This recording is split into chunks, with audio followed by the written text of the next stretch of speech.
Good morning সুপ্রিয় শিক্ষার্থী বন্ধুরা, কেমন আছো তোমরা সবাই? নিশ্চয়ই সবাই ভালো আছো, সবাই সুস্থ আছো। তো তোমাদের সেকেন্ড ইয়ারে অলরেডি প্রমোশন দেওয়া হয়েছে ফার্স্ট ইয়ার থেকে সেকেন্ড ইয়ারে। তোমরা নিশ্চয়ই সবাই সেকেন্ড ইয়ারের বই কিনে ফেলেছো। কেমিস্ট্রি বুক লিস্টে তোমাদের বইয়ের নাম দেওয়া আছে। আর সবাই তোমরা তোমাদের আগে থেকে আমি বলেছিলাম রেডিয়াম গাইড খুব সুন্দর করে লেখা আছে। এটা আসলে এক ধরনের বইয়ের মতো, তোমাদের সহায়ক বই হিসেবে তোমরা এটা সবাই সংগ্রহ করবে।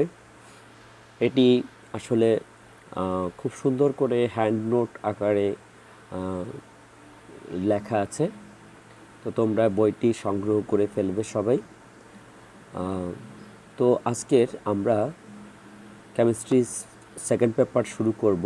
এনভায়রনমেন্ট কেমিস্ট্রি অর্থাৎ পরিবেশ রসায়ন থেকে আমরা শুরু করব আজকের প্রথম লেকচার। ধারাবাহিকভাবে রুটিন অনুযায়ী তোমাদের ক্লাসগুলো চলতে থাকবে। তোমরা কেউ ক্লাস মিস করবে না, তাহলে তোমরা দেখবে যে খুব সুন্দর করে তোমরা সব কিছু বুঝতে পারছো। তো আমরা সময় নষ্ট না করে এসো আজকের যে ক্লাসের আলোচনায় চলে যাই। আজকে আমরা আলোচনা করব একেবারেই শুরু বায়ুমণ্ডল। যেহেতু অধ্যায়ের নাম হচ্ছে পরিবেশ রসায়ন, সুতরাং কিছু টপিকস না জানলেই নয়। যেহেতু তোমাদের অবজেক্টিভ রয়েছে, সেই অবজেক্টিভের জন্যই হোক আর সৃজনশীল প্রশ্নে ক খ অংশে কিছু ছোট ছোট কোয়েশ্চেন থাকে, সেগুলো আমাদের জানা দরকার আছে। তো বায়ুমণ্ডল কি, এই প্রশ্নটা আসে সাধারণত। বায়ুমণ্ডল দুটি গ্রিক শব্দ কি থেকে আসছে? অ্যাটোমোস আর হচ্ছে স্পাইরিয়া থেকে এসেছে। এখানে অ্যাটোমোস শব্দের অর্থ হলো বাষ্প এবং স্পাইরিয়া শব্দের অর্থ হলো মণ্ডল। সুতরাং অ্যাটমসফিয়ার অর্থ বাষ্পমণ্ডল বা বায়ুমণ্ডল। ভূপৃষ্ঠের উপর থেকে 1600 কিলোমিটার উচ্চতা পর্যন্ত যে গ্যাসীয় মিশ্রণের আবরণ পৃথিবীকে ঘিরে রেখেছে তাকে বায়ুমণ্ডল বলে। এবার বায়ুমণ্ডলের সংজ্ঞা আমরা জানলাম। তো বায়ুমণ্ডলে কি কি রয়েছে এই বিষয়গুলো একটু না জানলে হয় না। তো বায়ুমণ্ডলের উপাদানগুলোর সম্পর্কে একটু জেনে নিই আমরা। এখানে শতকরা হিসেবে উপাদানগুলোকে দেখানো হয়েছে। গ্যাসসমূহ তোমরা দেখবে যেখানে মুখ্য উপাদান আছে, মেজর যে কম্পোনেন্টস অফ অ্যাটমসফিয়ার কী রয়েছে? নাইট্রোজেন, অক্সিজেন, জলীয়বাষ্প। আমরা সবাই জানি যে নাইট্রোজেন হচ্ছে পরিবেশে সবচেয়ে বেশি পরিমাণে রয়েছে এবং শতকরা হিসেবে তার পরিমাণটা হচ্ছে 78.08%। 78.08%। অক্সিজেন দ্বিতীয় সর্বোচ্চ পরিমাণে রয়েছে। অক্সিজেনের পরিমাণ হচ্ছে 20.94%। জলীয়বাষ্প রয়েছে তৃতীয় অবস্থানে, 1 থেকে 4% রয়েছে।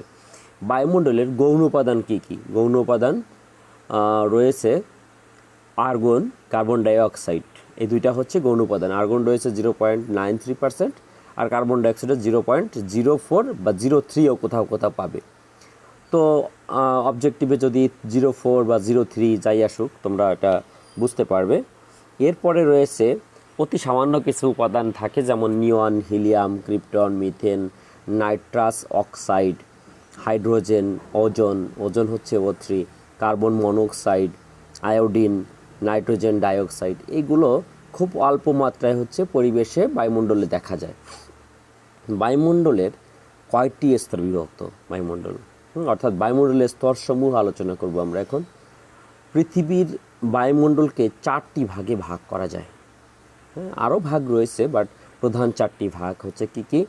ট্রোপোস্ফিয়ার, স্ট্রাটোস্ফিয়ার, মেসোস্ফিয়ার এবং থার্মোস্ফিয়ার। আয়নোস্ফিয়ার নামে এক ধরনের স্ফিয়ার রয়েছে এর মধ্যেই।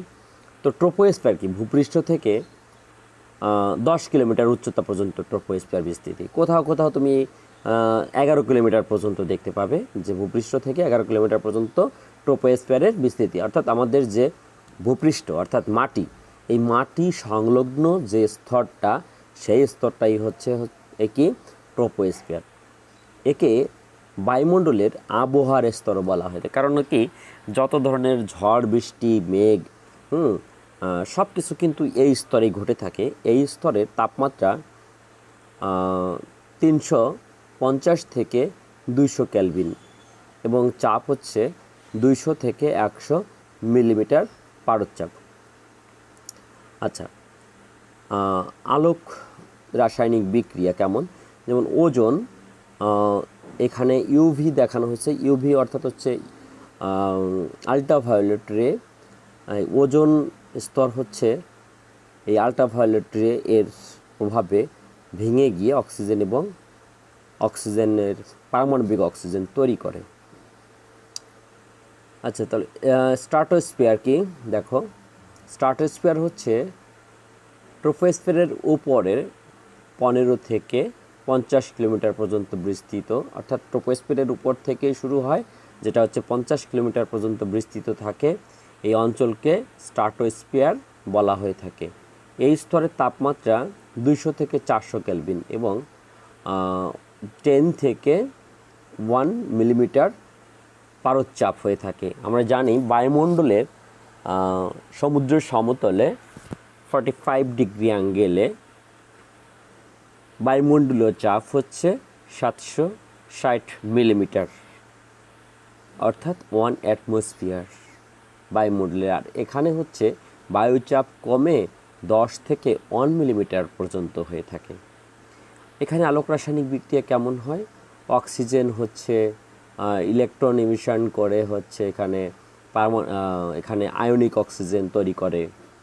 নাইট্রোজেনও এখান থেকে ইলেকট্রন চলে গিয়ে দেখা যাচ্ছে যে আয়নিক নাইট্রোজেন তৈরি করে, অর্থাৎ আয়নিত হয়।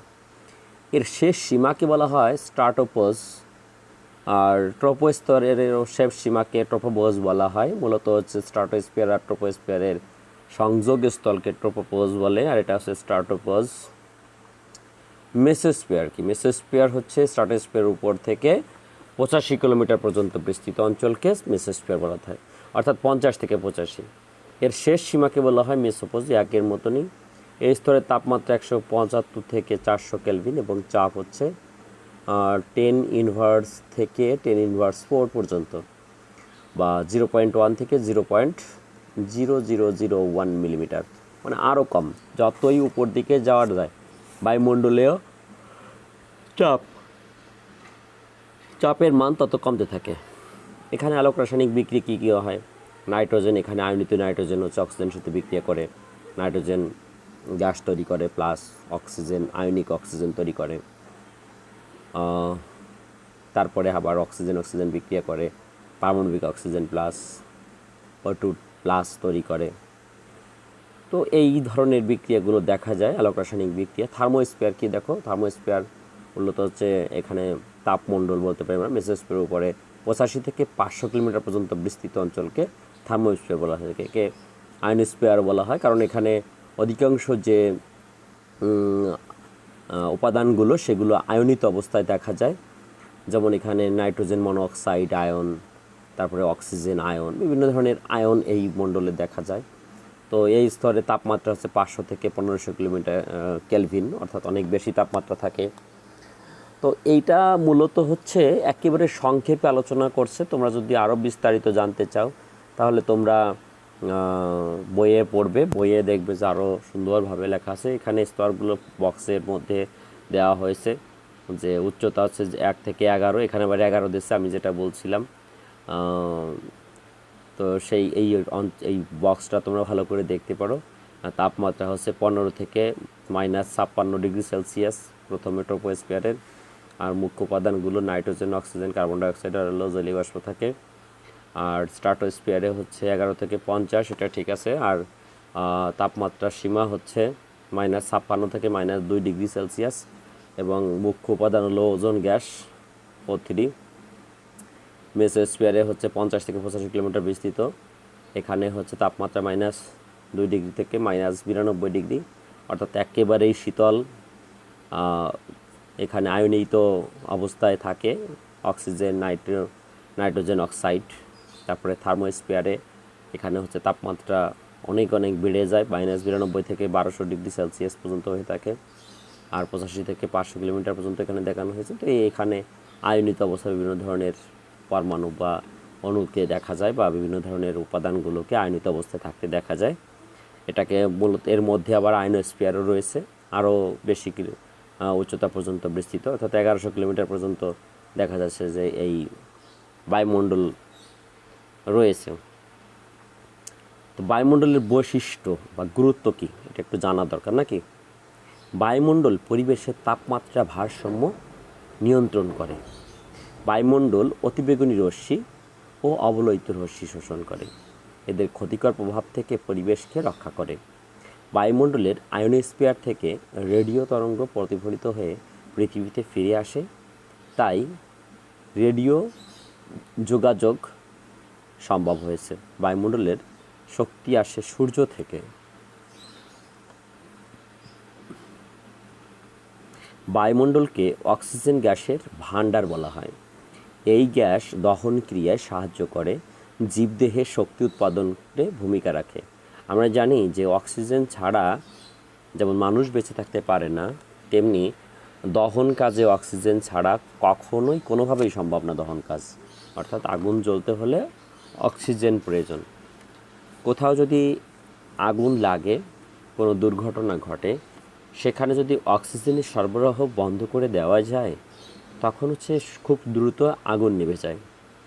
তো রাসায়নিক কোনো গুদামে বা কোনো ধরনের কারখানাতে যদি এই ধরনের অগ্নিকাণ্ড হয়ে থাকে, তখন তোমাদের মনে রাখতে হবে যে অক্সিজেনের সরবরাহ কী করে বন্ধ করা যায়। তাহলে অক্সিজেনের সরবরাহ বন্ধ করা যায় যে কার্বন ডাইঅক্সাইডের সিলিন্ডার থাকে, অগ্নি নির্বাপন কাজে হচ্ছে ব্যবহার করা হয়। সেই সিলিন্ডারটি চালনা করার অভ্যাস থাকতে হবে। দ্রুতই আগুনের আশপাশে সিলিন্ডার থেকে গ্যাস দিয়ে দিলে দেখা যাচ্ছে যে অক্সিজেন আগুনের সংস্পর্শে আসে না, কার্বন ডাইঅক্সাইড হচ্ছে চারদিক থেকে ঘিরে ধরে। তো সেই কারণে হচ্ছে আগুন দ্রুতই নিভে যায়। তো এই হচ্ছে আমাদের অক্সিজেন বায়ুমণ্ডলের আসলে ব্যবহারগুলো জানতে হবে, তাহলে আমরা সহজেই আমরা বুঝতে পারি যে দেখো সমগ্র বায়ুমণ্ডলের ভর, এখানে একটা বায়ুমণ্ডলের একটা ভর এখানে দেওয়া হয়েছে। দেখো 5.5 × 10⁻15 মেট্রিক টন, বা যা পৃথিবীর মোট ওজনের 10 লক্ষ ভাগের 1 ভাগ। ওকে, এখন আমরা দেখব যে সাইক্লোন কি। ঘূর্ণিঝড় বা সাইক্লোন, আমরা পরিবেশ রসায়ন পড়ছি, সুতরাং কিছু টপিকসগুলো আমাদের জানাই দরকার।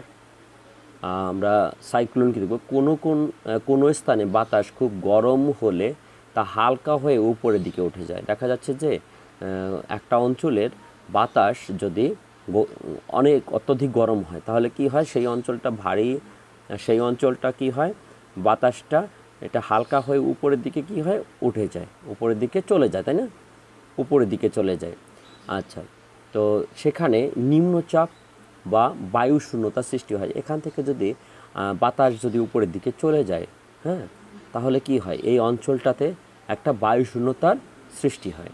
তখন আশপাশের থেকে দেখা যাচ্ছে যে চারদিক থেকে বায়ু এই দিকে ধাবিত হয়, অর্থাৎ যেখানে বায়ু শূন্য হয় সেই অঞ্চলটাতে চারদিক থেকে বায়ু চলে আসে, কি ঠান্ডা বায়ু আসে, এবং ভারী বাতাস নিম্নচাপ কেন্দ্রের দিকে প্রচণ্ড বেগে ছুটে আসে, দেখা যাচ্ছে দ্রুত চলে আসে। নিম্নচাপ কেন্দ্রে এই বাতাস ক্রমশ উষ্ণ হয়, হ্যাঁ, উষ্ণ হয়ে কুণ্ডলী পাকায়। এই জায়গাটাতে চারদিক থেকে যখন আসে তখন কি হয়, কুণ্ডলী পাকায়।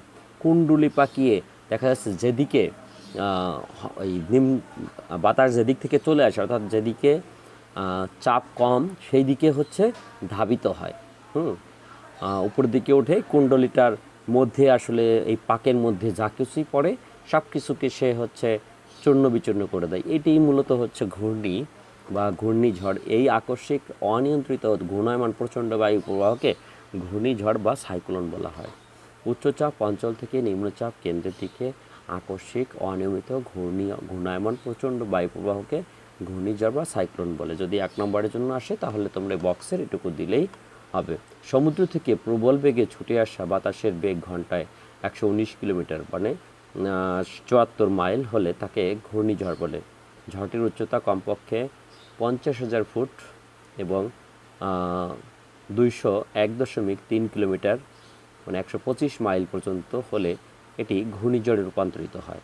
আমরা সাধারণত প্রতি বছরই ইদানিং দেখতে পারছি যে আমাদের পার্শ্ববর্তী যে বে অফ বেঙ্গলে ঘূর্ণিঝড়ের সৃষ্টি হয়, ভারত মহাসাগরে ঘূর্ণিঝড়ের সৃষ্টি হচ্ছে, যেগুলো হচ্ছে আমাদের দেশে ভারতের উপরে আছড়ে পড়ছে এবং প্রচুর ক্ষয়ক্ষতির সৃষ্টি করছে। যারা উপকূলে বসবাস করে তারা আসলে অনেক বেশি এটা ফিল করতে পারি। আমরা দেখি যে কয়েক ঘূর্ণিঝড়ের কিছুদিন আগে প্রচণ্ড গরম পড়ে এবং হচ্ছে গরম পড়ার কারণে সেইখানের যে বায়ু হচ্ছে সেটা চলে যায় অন্য কোথাও এবং হচ্ছে সেখানে নিম্নচাপের সৃষ্টি হয়। বাইরে থেকে সেই নিম্নচাপ পূরণ করার জন্য চারদিক থেকে সেখানে আসে। আর আসলে এই ঘূর্ণিঝড় অধিকাংশ সময় দেখা যায় যে সাগরে হয়। কেন হয় বলতে পারো তোমরা?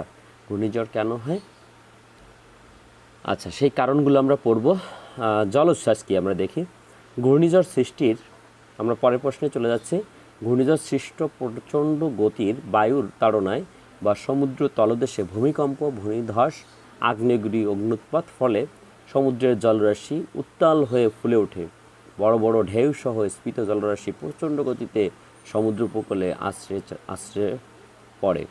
তো ইহাই হচ্ছে মূলত জলোচ্ছ্বাস। আমরা জলোচ্ছ্বাসের ঘটনা যারা উপকূলে বসবাস করে তারা অনেকবার দেখেছি।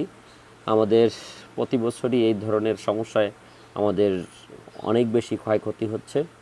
তো ঘূর্ণিঝড় সৃষ্টির কারণ কি আমাদের জানতে হবে। যে কোনো স্থানে তাপমাত্রা বৃদ্ধি পেলে বাতাস গরম হয়ে হালকা হয়ে উপরে উঠে যায়, ফলে বায়ু শূন্যতা বা নিম্নচাপ সৃষ্টি হয়। এই একটা কারণ।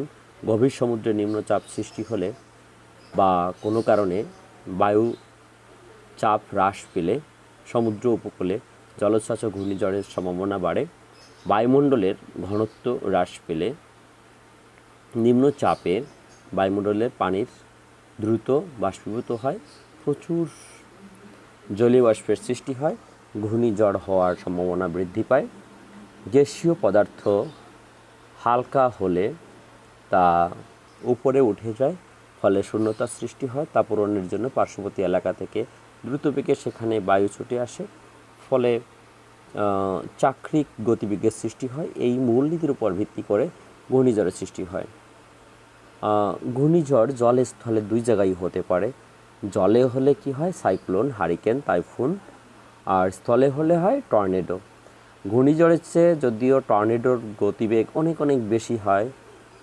কালবৈশাখী ঝড় ঘূর্ণিঝড়ের অন্তর্ভুক্ত। আমাদের দেশে কালবৈশাখী ঝড় দেখা যায়। আর আসলে ঘূর্ণিঝড় হওয়ার আমি আরেকটা কারণ বলতে চাচ্ছিলাম। আমাদের দেশে দেখা যাচ্ছে যে অধিকাংশ ঘূর্ণিঝড়গুলোই বঙ্গোপসাগরের সৃষ্টি হয়। কারণ এর একটা বড় কারণ হতে পারে যে সূর্যালোক আমাদের সাগরের উপরে খুব খাড়াভাবে যখন কিরণ দেয় তখন দেখা যাচ্ছে কি যে সমুদ্রের পানিটা হচ্ছে লবণাক্ত পানি। তো লবণাক্ত পানি অতি সহজেই কিন্তু উত্তপ্ত হয়ে যায় এবং পানি সংলগ্ন যে স্তর সেই স্তরের বায়ু হালকা হয়ে দেখা যাচ্ছে যে খুব দ্রুতই হচ্ছে উপরের দিকে উঠে যায় এবং সেই সেই কারণেই হচ্ছে চারদিক থেকে বাতাস আবার সেই হালকা যে অঞ্চল থেকে বায়ুমণ্ডল সরে যায় সেই অঞ্চলের বায়ুকে ফিল আপ করতে চারদিক থেকে বায়ুটা চলে আসে, যার কারণে দেখা যাচ্ছে যে অধিকাংশ ঘূর্ণিঝড়গুলোই সমুদ্রে অর্থাৎ হচ্ছে বঙ্গোপসাগরে আমরা ঘটতে দেখি এবং খুব দ্রুত বলতে কয়েকদিন সময় নেয়। আগে ঘূর্ণি তৈরি হতেই অনেক সময় লেগে যায়। আমাদের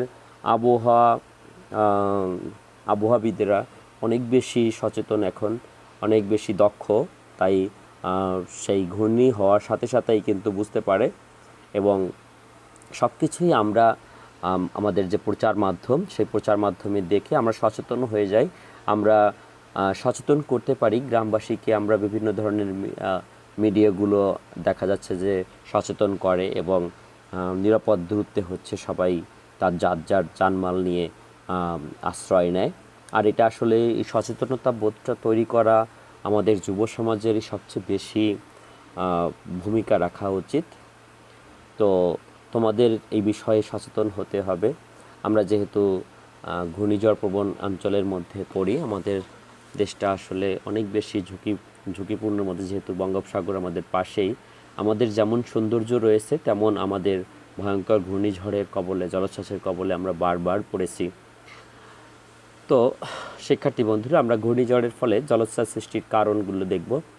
ঘূর্ণিঝড় সৃষ্টির সময় সমুদ্রের পৃষ্ঠতলের বাতাস গরম হয়ে উপরে আসে, এই বিষয়টা আমরা অলরেডি পড়েছি, তোমরা এটা সবাই অলরেডি বুঝে গিয়েছো। ঘূর্ণিঝড়ের বৈশিষ্ট্যসমূহ কেমন? ঘূর্ণিঝড় জলোচ্ছ্বাস প্রধানত ক্রান্তীয় অঞ্চলে সৃষ্টি হয়।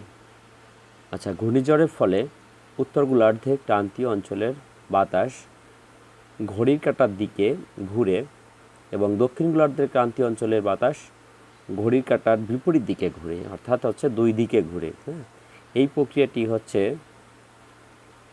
কোরিওলিস প্রভাব বলে। এই প্রক্রিয়াটিকে কোরিওলিস প্রভাব বলে। প্রশ্ন আসতে পারে কোরিওলিস প্রভাব কি? ঘূর্ণিঝড় প্রচণ্ড বাতাস ও বৃষ্টির সাথে সমুদ্রে বিশাল আকৃতির ঢেউয়ের সৃষ্টি হয়। ঘূর্ণিঝড়ের কেন্দ্রে চাপ থাকে সবচেয়ে কম। বায়ুপ্রবাহের গতি ঘন্টায় 20 থেকে 400 কিলোমিটার পর্যন্ত হতে পারে। আর আমরা দেখেছি যে টর্নেডোর গতি হয় 600 কিলোমিটারের উপরে। সুপ্ততাপ ও জলীয়বাষ্প থেকে ঘূর্ণিঝড় তার শক্তি অর্জন করে। আচ্ছা, এর পরের প্রশ্নটা খুব ইম্পর্ট্যান্ট প্রশ্ন। আমরা দেখব যে ঘূর্ণিঝড় জলোচ্ছ্বাস সৃষ্টিতে তাপমাত্রা, চাপ, ঘনত্ব ও জলীয়বাষ্পের অবস্থা পরিবর্তনের প্রভাব আলোচনা করো। তাপমাত্রা প্রভাব: জলভাগের বা ভূপৃষ্ঠের কোনো এলাকায় হঠাৎ তাপমাত্রা বেড়ে গেলে ওই অঞ্চলের বায়ু হালকা হয়ে উপরে উঠে যায়। ঘূর্ণিঝড় সৃষ্টির সময় সমুদ্রের পৃষ্ঠতলের বাতাস উপরে উঠে যায়, ফলে সমুদ্রের পানির পৃষ্ঠতল শূন্যতার সৃষ্টি হয়। এই শূন্য স্থান পূরণের জন্য চারদিক থেকে দ্রুত বেগে বাতাস ছুটে আসে। তখন তা সমুদ্র থেকে প্রচুর পরিমাণে পানি বহন করে। এজন্য ঘূর্ণিঝড় হলেই সেখানে জলোচ্ছ্বাসের সৃষ্টি হয়। ঘূর্ণিঝড় সাধারণত ক্রান্তীয় অঞ্চলে সৃষ্টি হয়, তাই একে ট্রপিক্যাল সাইক্লোন বলে।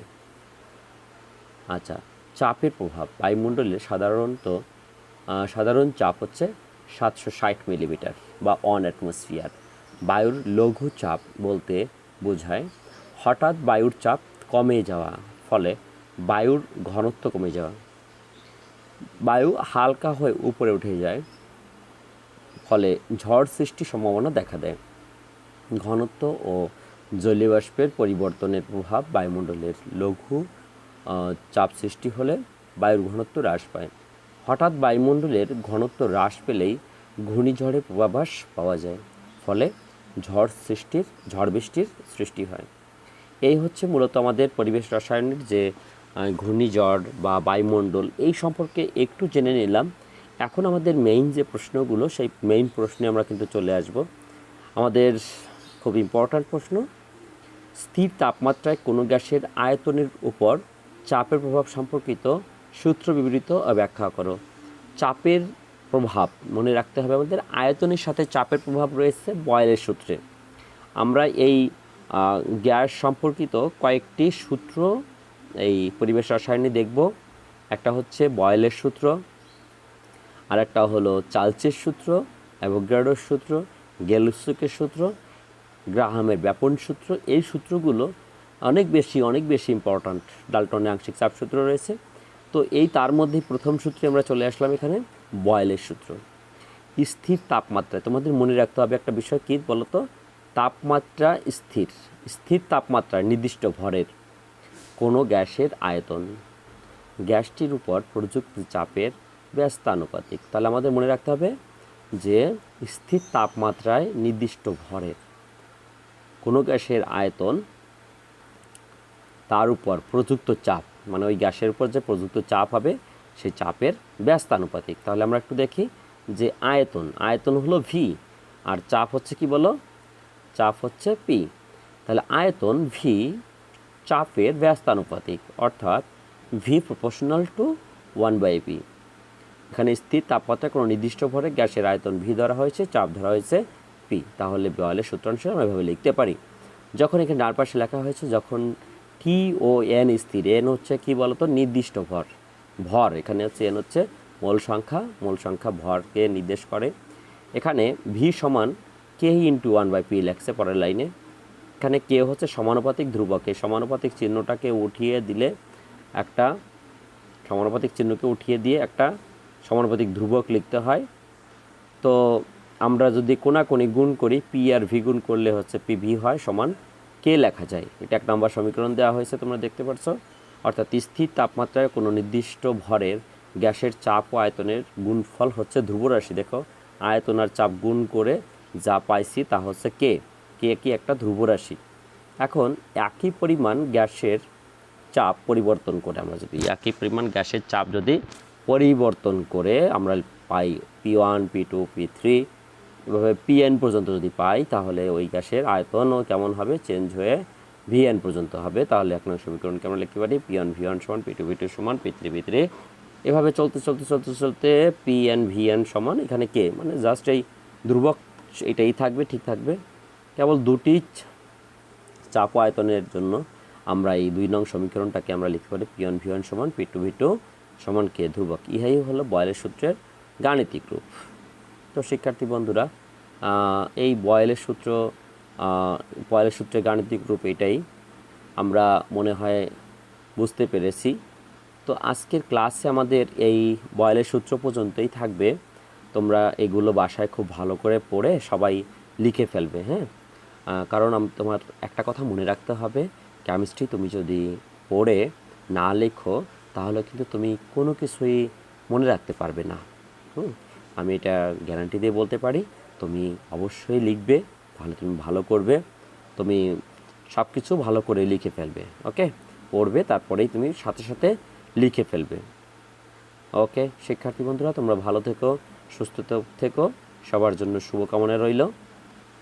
আমাদের দেখা হবে পরের ক্লাসে, সে পর্যন্ত সবাই ভালো থেকো। ওকে।